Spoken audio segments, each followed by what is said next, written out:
I love that question, by the way, or all the questions that just came. Here we are in the Exorcised Coven Cottage. Again, a build by Lily.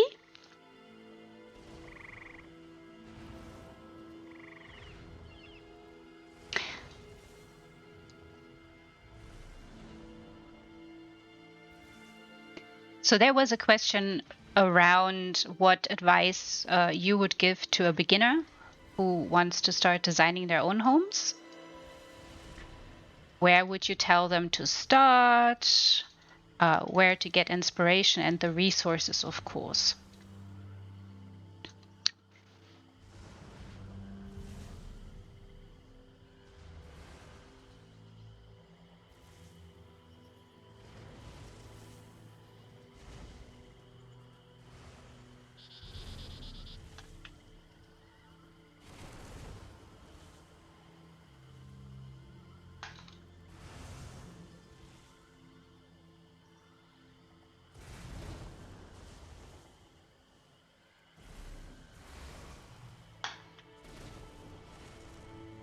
Lou, we're taking your question next. I'm just giving Lily some time to answer. I'm going to do a little tour here. Because obviously this home has not been on any tour yet. So you're getting the first look, everyone.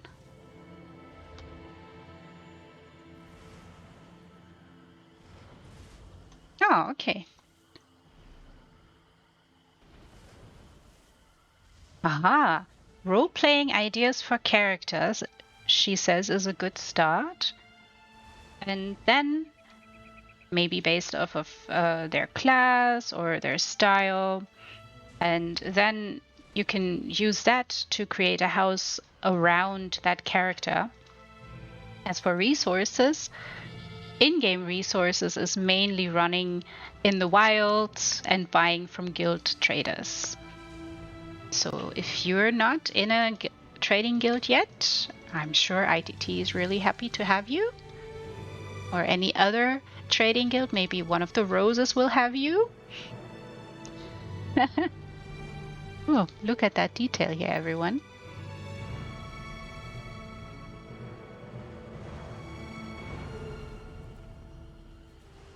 As for resources related to furnishing, the fashion page, the ESO fashion page can help out.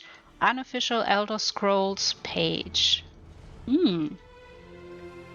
That makes sense to look there first.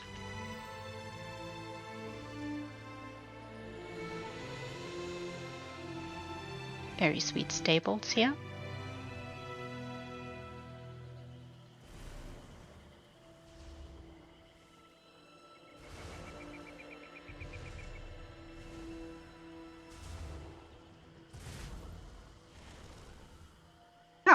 So Lou's question was, what sort of house would you love to see and decorate?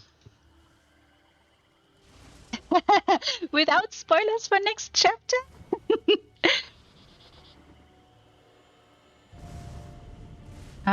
Definitely high or low hold from High Isle.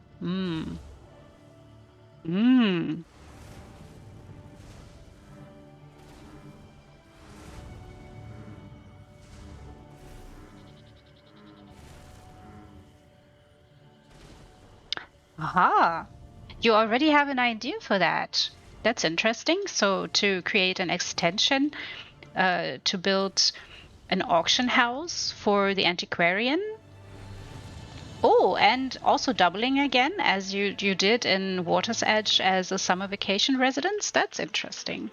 I love those ideas. Would love to see them. Are there any plans yet to start?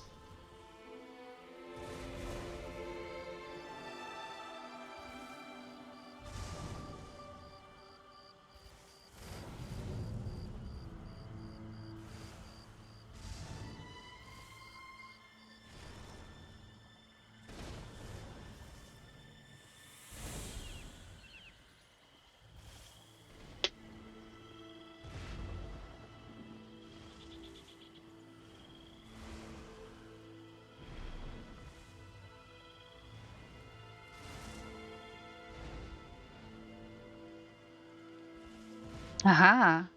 So you're playing this, or you're basing this a little bit off of what Gonfalon Bay is, as a residence of the rather wealthy, and so it would make sense for you to decorate and add unique items.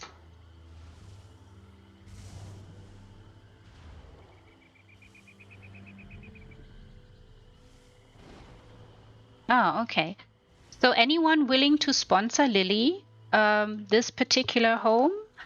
She does not right now have the means to get it and put her plans into action.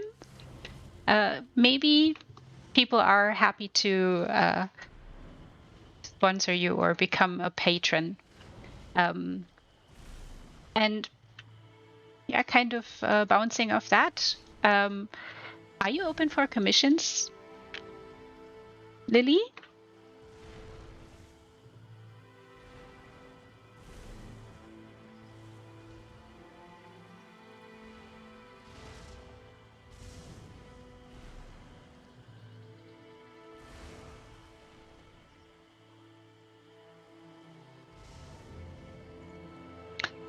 Ah, so you plan to sell a little bit and get some expensive stuff onto the traders and see how much gold you can obtain to get this financed, the little project?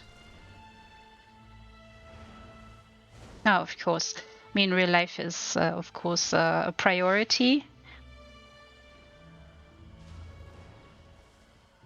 Hmm.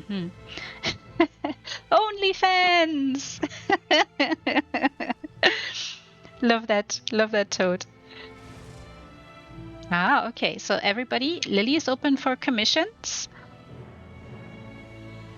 There's no price set yet.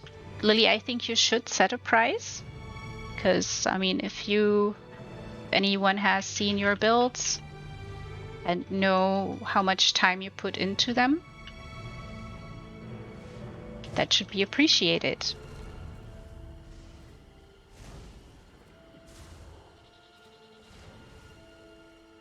Oh, you only had one commission. Well, I hope this is going to change soon. Yes, Toad. Hi, hello. That's what Lily was after. Oh, that's kind of sad. The only commission, and then this person stopped playing. That's of course a bit sad. Look, everyone, secret passage.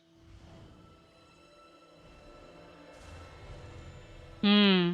Oh, that's really sad.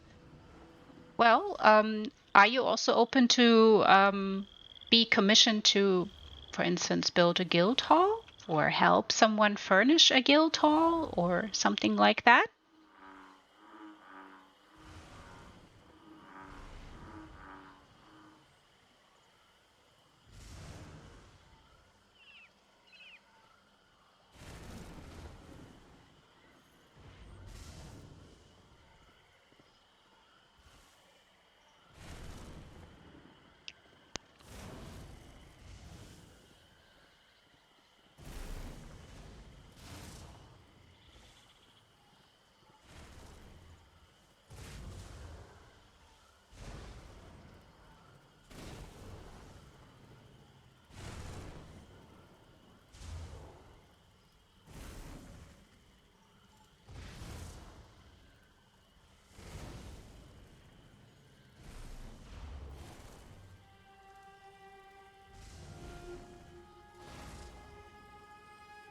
Oh, also open to help build guild halls. That's wonderful.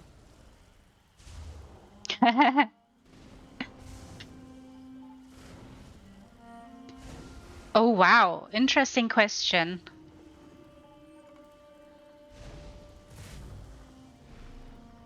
What type of house should ZOS developers add?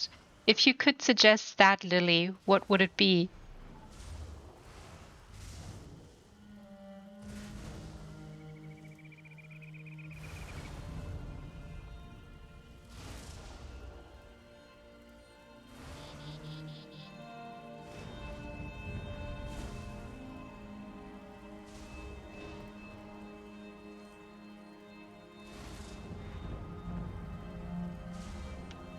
Oh, right. Yes, of course. Add-ons can really help with placement. That's also probably a good resource for beginners.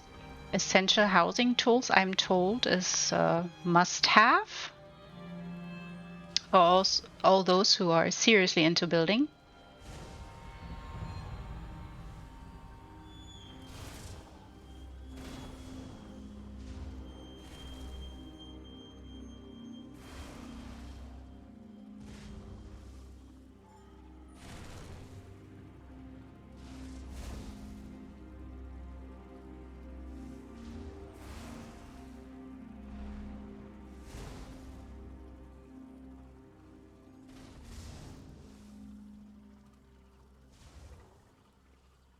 Oh, so Lily is hoping for floating island where you can have an empty plot of land with a waterfall and a river and at least 2,000 furnishing slots.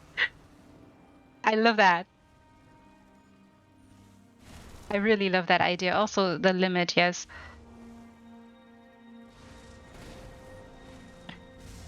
The limit is what is posing such a difficulty to many, many builders and designers, of course.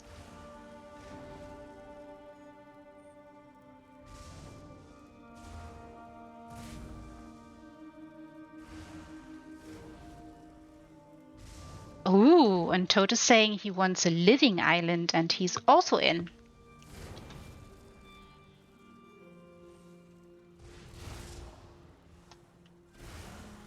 Oh.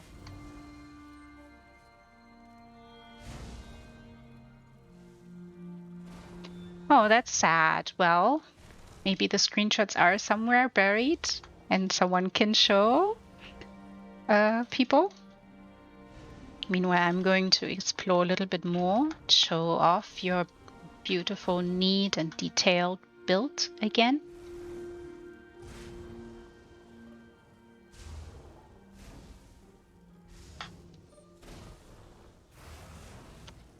Yeah, that's perfect, Lily. Because that sounds like that's the inspiration where you would get that idea from to get a floating island. Here you actually have a bathroom, as we can see.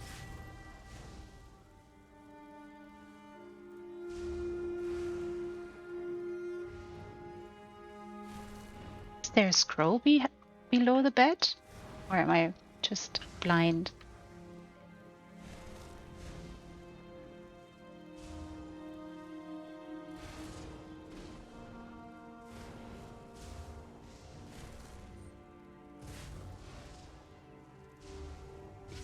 A tusk. It looked like from that angle over there, it looked a little bit more like a scroll. But a tusk is obviously, yeah.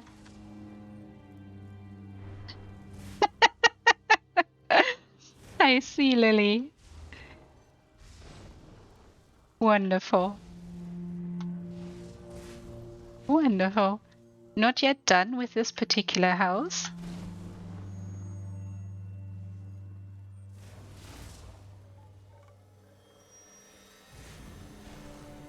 Ah. So to me, the theme here is obviously a self-sustaining woodland witch or druid who lives here.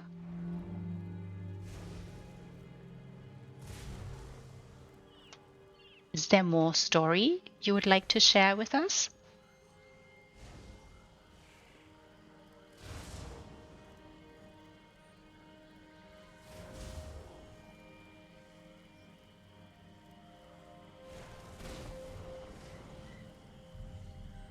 This is so dramatic here, everyone.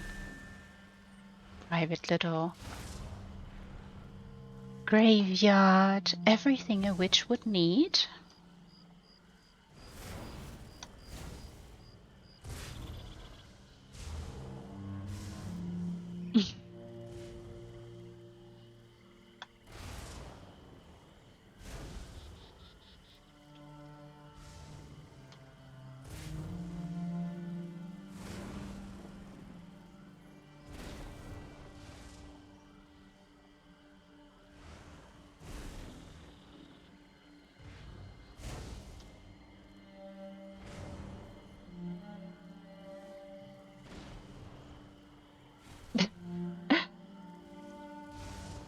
Witches love tentacles. Uh-huh.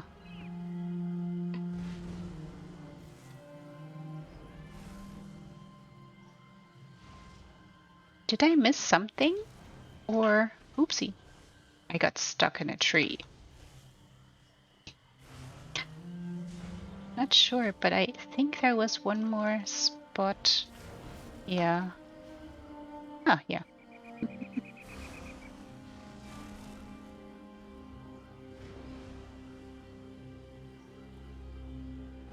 The storage place outside.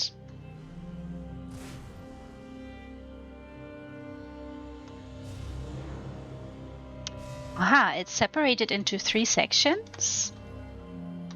One for dark rituals, obviously. Then there is a place to grow some vegetable and fruit and other things to be self-sufficient. And the third is dedicated to alchemy and ingredients used in it.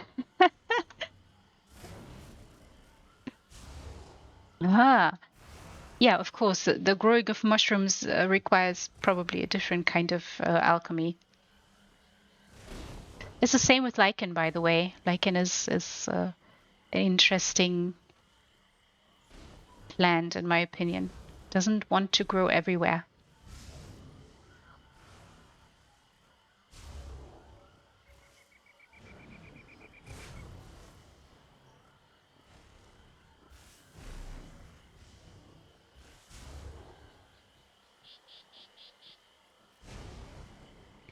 Are your houses open for everyone to visit, or do you have like a visitor list who you want to see them for themselves?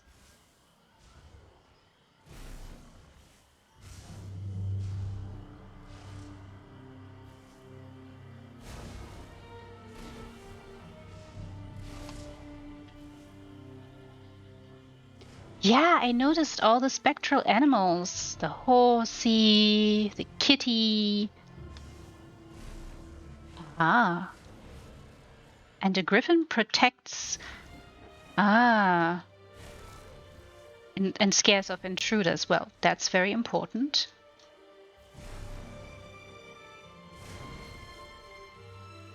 And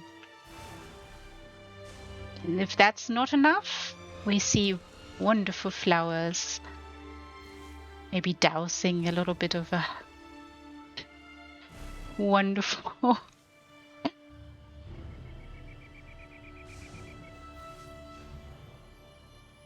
well, dust or whatever. Send people to a nice, relaxing sleep. Of course. Hallucinogens, of course.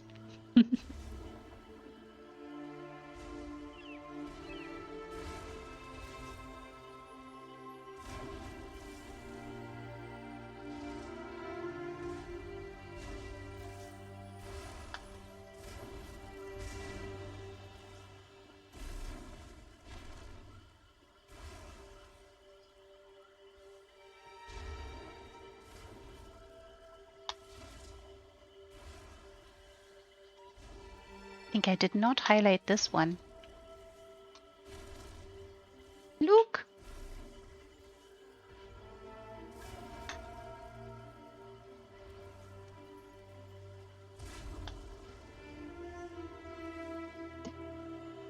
A spectral chicken.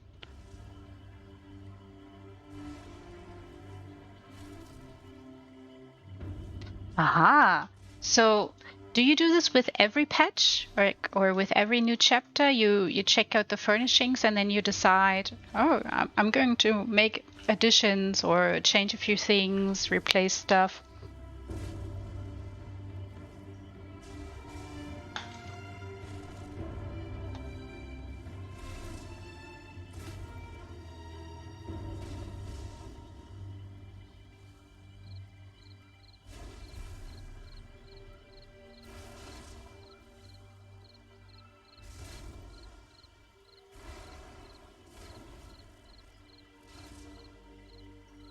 you do that with every chapter. And every time there's new furnishings. That's wonderful. I love that. Also makes it again organic, because then you're moving things around.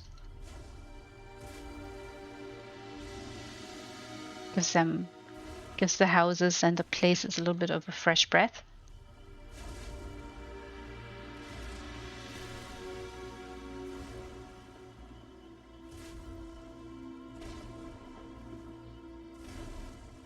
Ah, okay. Also with new antiquities, new achievement furnishings, new luxury vendor furnishings. Yeah, makes sense, because of course you want to see, do they fit? How do they look in that particular spot? Do they look better in a different spot, etc.? Yeah, makes all the sense in the world.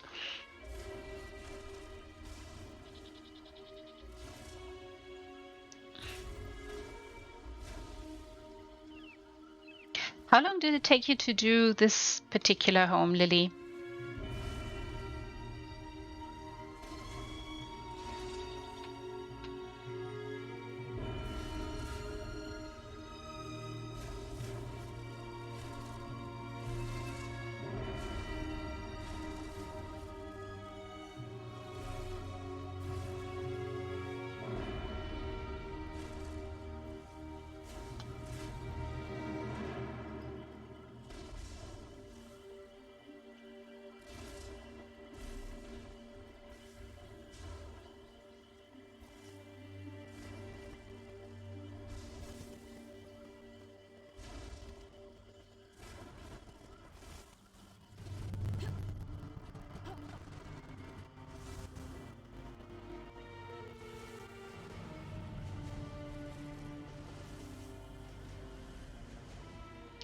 Oh, it took a few months.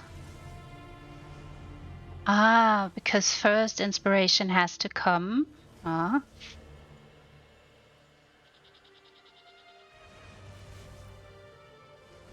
Oh, and when yeah, sometimes you finish the outside and then you're kind of stuck with the indoors.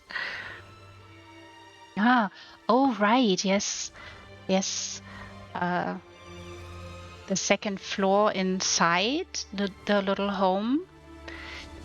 Yeah, I've seen this, by the way, in different witches or exorcised covens.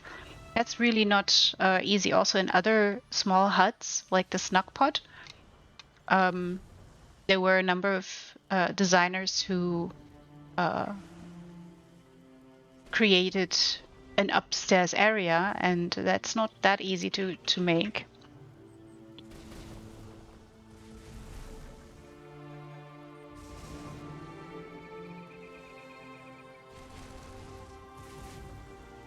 Aha.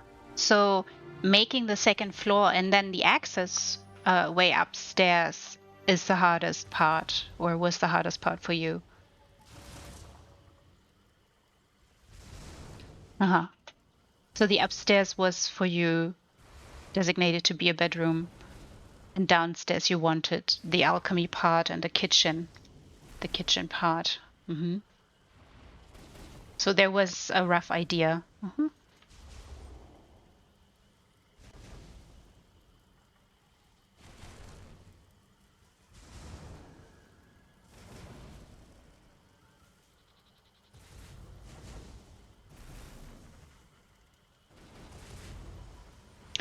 Ah, okay. So this staircase in particular up here is what eats up a lot of slots, because there's no proper curved staircase in the game.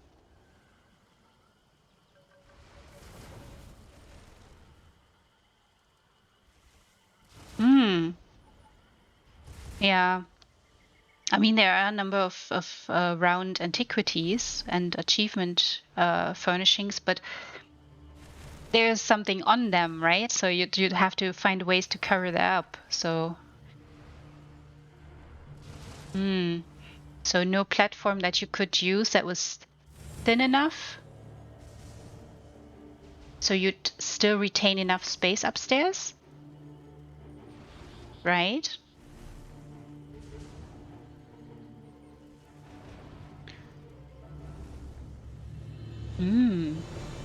Aha. So a luxury vendor item we see here. If anybody didn't know, the clockwork calibration guide. In this case, the mage.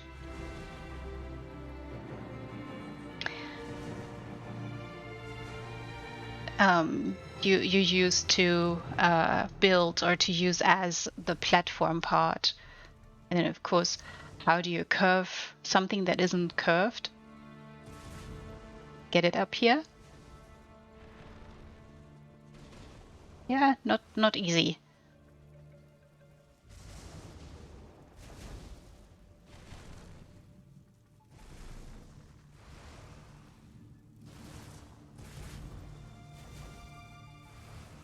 Yeah, both of course enough space upstairs and downstairs, so you don't have to like. I think I'm not sure in which house it was, but you can't jump in some house. I think it was one of Ogma's houses that you cannot jump upstairs because it is not enough room. That's yeah, not easy to do.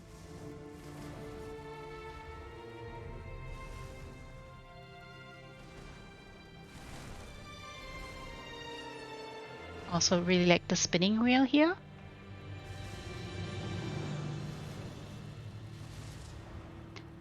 Yeah, but that must eat up a lot of slots.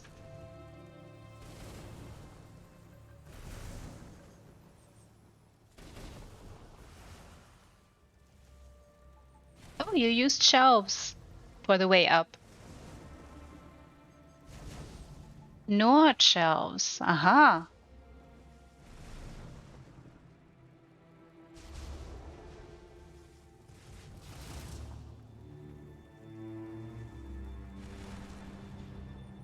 That kind of explains that a little bit. The ridgy part below here.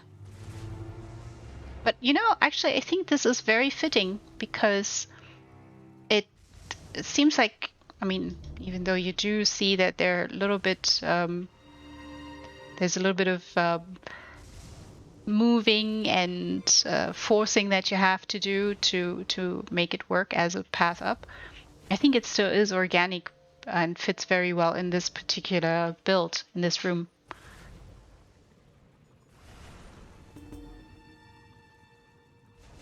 Ah, so they were the right size and other shelves were not really the right size, I see.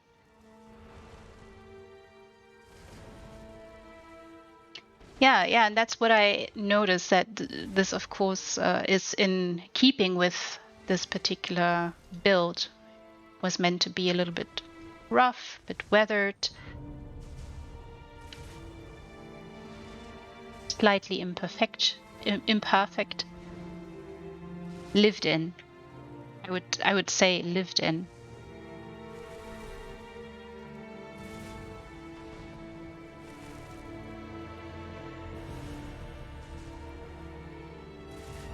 You know, I don't see this as an imperfection, Lily. This makes this unique because just because you've not used an add-on to do this, you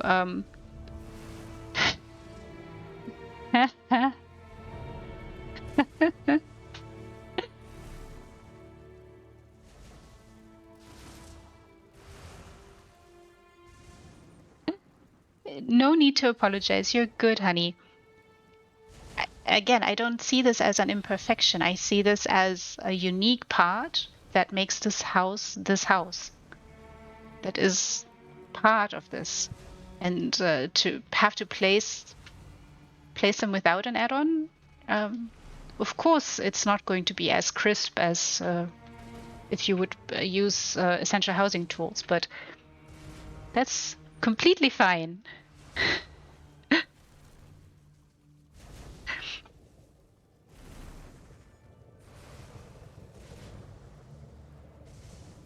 Do we have other questions from the audience maybe to this particular build, to this particular home? Or to Lily in general, now's your chance. Ask away.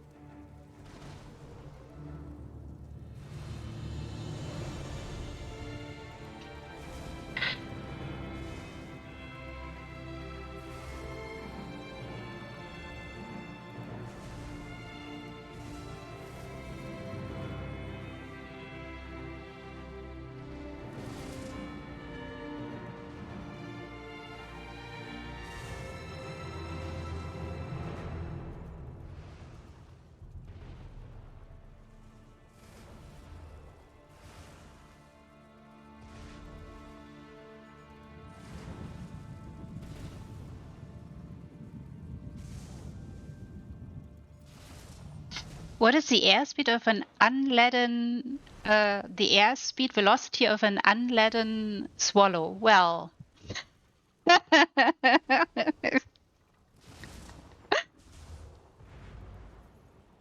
can we answer that question?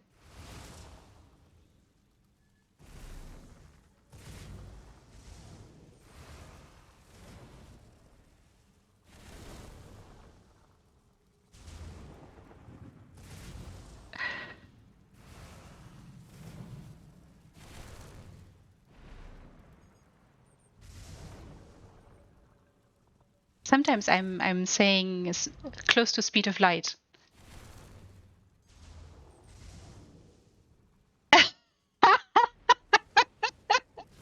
I love that answer, Lily. You prefer to swallow your answer. Wonderful.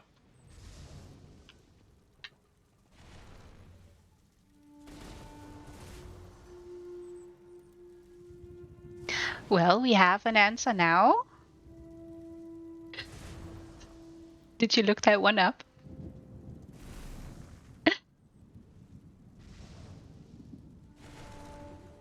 Look here, everyone. Somebody's peering in from outside. I'm glad you looked that one up. But really, really fast, I would say.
Why, hello and welcome.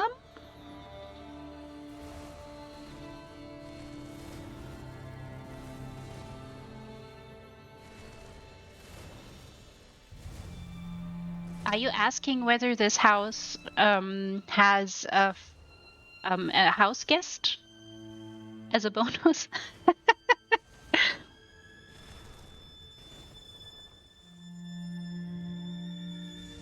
Oh, hello. Welcome, friendly knight.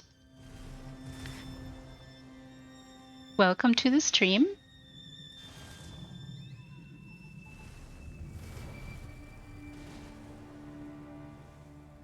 No, now we are actually getting more questions, Lily. Prepare yourself.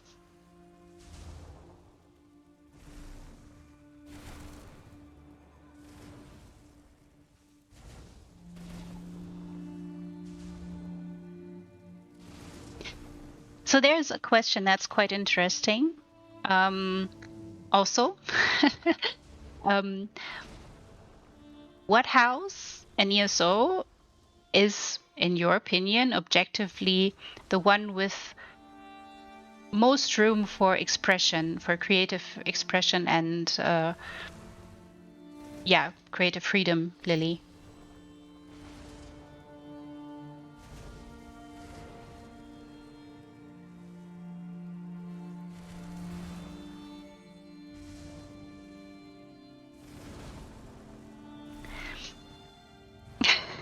Let me show you the skeleton that Lily referred to as, since there's no Khajiiti or Argonian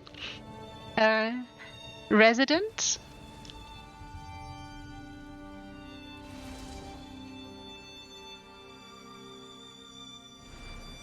If I can find them, that is. I think it's on the other side, yes?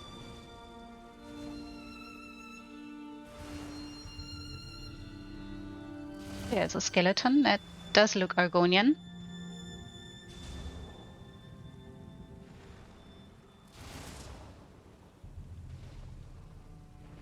Aha! So you think that the Grand Sijik Villa is probably wonderfully suited to free expression because it's such a spacious exterior and interior. Yeah. Mm-hmm.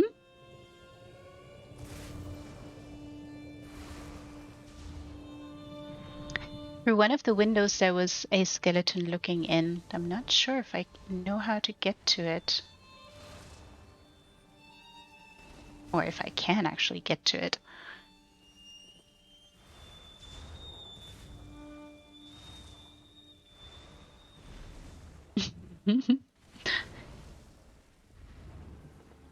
Glad you're happy with that.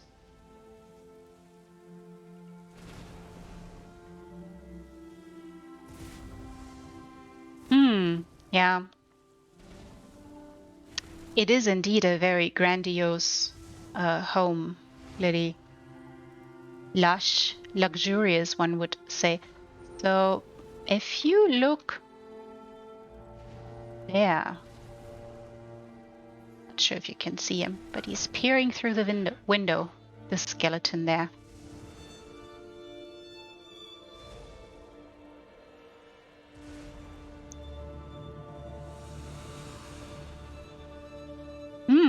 And you also think that high Hallow Hold also allows for a lot of grandeur and expression, freedom of creativity, etc.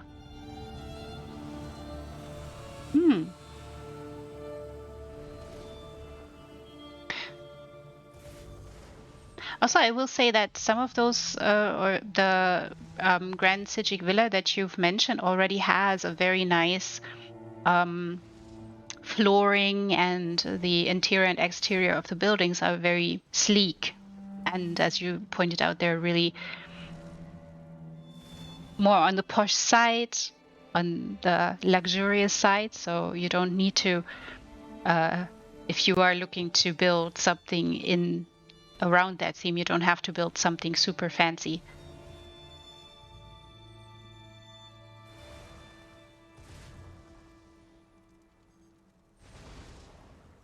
Okay. So see, I didn't know that about High Hallow because I've not seen that home yet.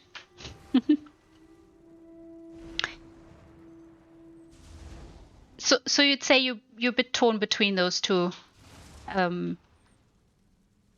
as the perfect homes.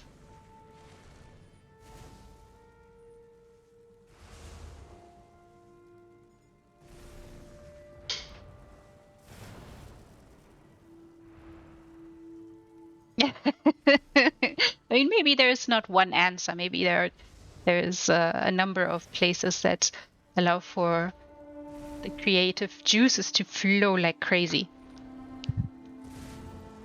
I've seen marvelous builds, for instance, in Moonsugar Meadows, too, or Cold Harbor Real Estate.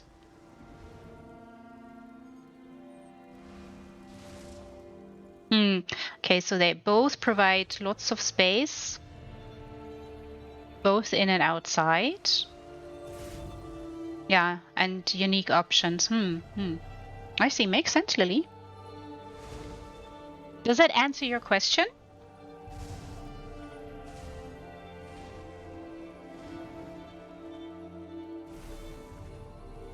Oh, okay.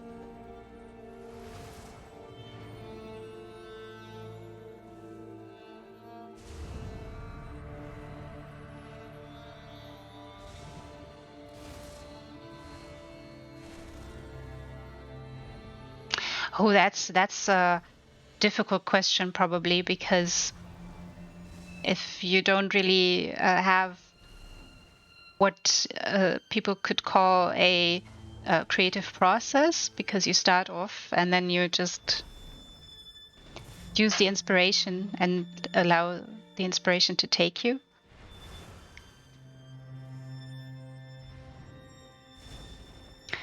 That's also quite a long question. So, do you prefer high fantasy houses or more low fantasy residences? As in, do you prefer houses straight out of some fantasy movie or novel, full of magical beings and fantastical imagery, with very stylistic features, or more frugal, realistic, and down-to-earth houses?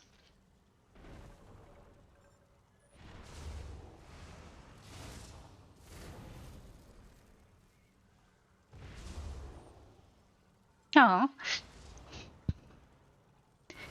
that would have been my guess, Lily, that you are more down to earth, or looking more to down to earth builds, as we can see in this particular home. And we have also seen in your Water's Edge. To me, that is also maybe a little bit more elevated than this one, but I would still say it serves a purpose, and a double purpose at that too, because it's both a home, yes, and also place for study for all the antiquities and the knowledge that the antiquarian brings.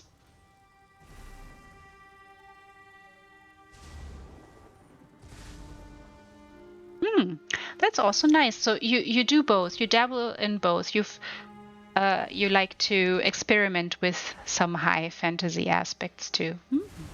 How does that show, Lily? How does that show up? High fantasy.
Oh.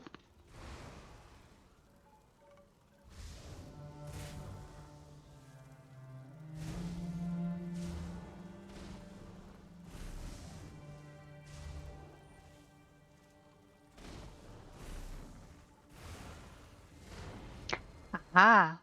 Okay, so you mix the furnishing and styles, like you're giving us the example of a gothic-like elven or vampiric item with some Daedric, or with items like levitating books and magical creatures. Hmm. subtle things. Not too much in your face things, I feel.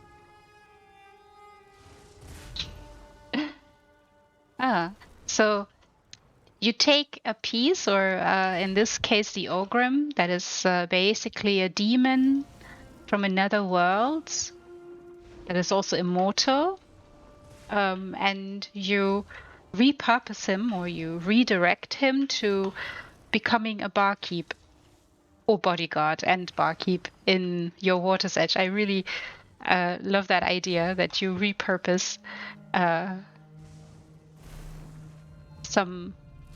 a demonic being like that. Almost a bit of domestication going on there.